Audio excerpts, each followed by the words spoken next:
Welcome to shops of blessing.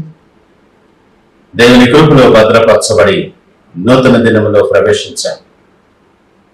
ఈనాటి దేవుని వాగ్దానం, నీవు నడవవలసిన త్రోవను నిన్ను నడిపించుదను. He leads you in the way you should go. యెషయా గ్రంథం 48వ అధ్యాయం 17వ వచనం. Praise God.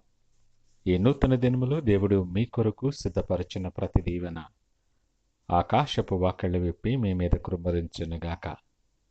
మరి ఒక నూతన దినాన్ని ఆరంభిస్తున్న నేపథ్యములో ప్రేమ కలిగిన వాగ్దానము ద్వారా దేవుడు మనల్ని దర్శిస్తూ ఉన్నాడు. కృపా కనికరము కలిగిన ప్రేమ అయినటువంటి దేవుడు. నీవు దారి తప్పాలని ఇష్టపడే దేవుడు కాదు. నిన్ను సరియైన మార్గములో నడిపించాలని, దీవెనకరమైన మార్గములో నిత్యము నీవు వర్ధిల్లాలని ఆశపడే దేవుడు. అయితే స్వార్థపరులమైనటువంటి మనమే దేవుని నిర్లక్ష్యం చేసి దారి తప్పిపోయాం. అలాంటి పరిస్థితుల్లో నీవు ఉన్నప్పటికీ ఇంకా నిన్ను ప్రేమించేవాడు ఆయనగా ఉన్నాడు. వేరందరూ కూడా నిన్ను విడిచిపెట్టొచ్చు, కానీ విడువని ఎడబాయినని సెలవిచ్చిన దేవుడు నీ కొరకు నిలుచుని ఉన్నాడు. నీ ఎడల నా ఎడల ఆయన ఉద్దేశాలు సమాధానకరమైనవి కానీ హానికరమైనవి కావు అని లేఖనం మాట్లాడుతుంది. నీకు ఏది మంచిదో ఆయన ఎరిగినవాడు. నీ ఆలోచనలు, నీ తలంపులు, నీ మార్గాలు కూడా ఎరిగినటువంటి గొప్ప దేవుడు ఆయన. ఆయన ఒక్కడే ఆశ్చర్య కార్యాలు చేయగలడు. నీ జీవితంలో నువ్వు విడిచిపెట్టేసిన సమస్తాన్ని కూడా ఆయన మరల తిరిగి ఆరంభించగలడని దేవుడు మాట్లాడుతూ ఉన్నాడు.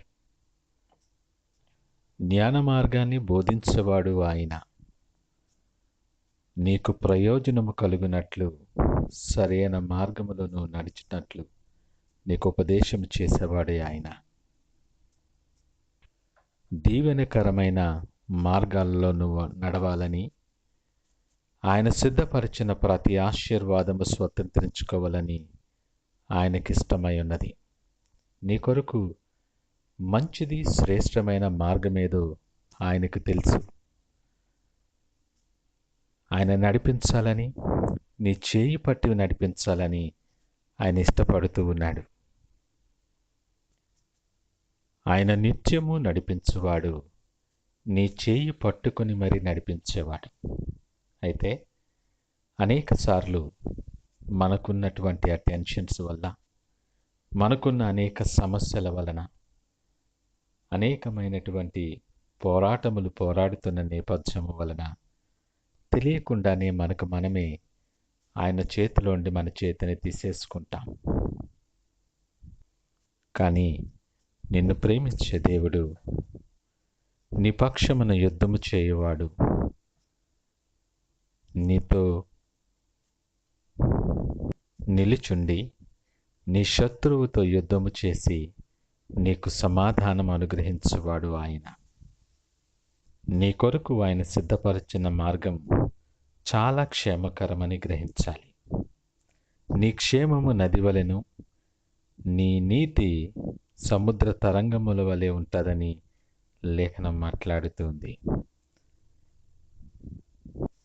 ఆయనకు వేరుగా ఉండి మనమేమీ చేయలేం.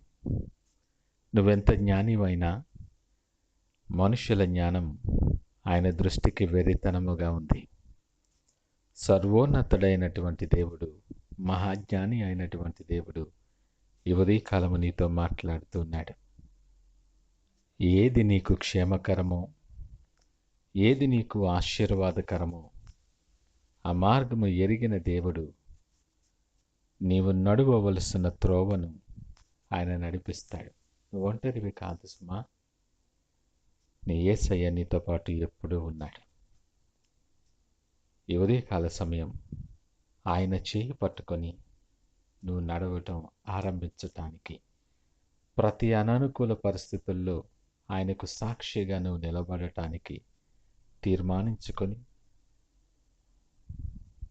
ఆయనకు సాక్షిగా నిలుచుండటానికి దృఢమైన నిర్ణయాన్ని తీసుకొని ప్రార్థనతో ఈ దినాన్ని ఆరంభిద్దామా?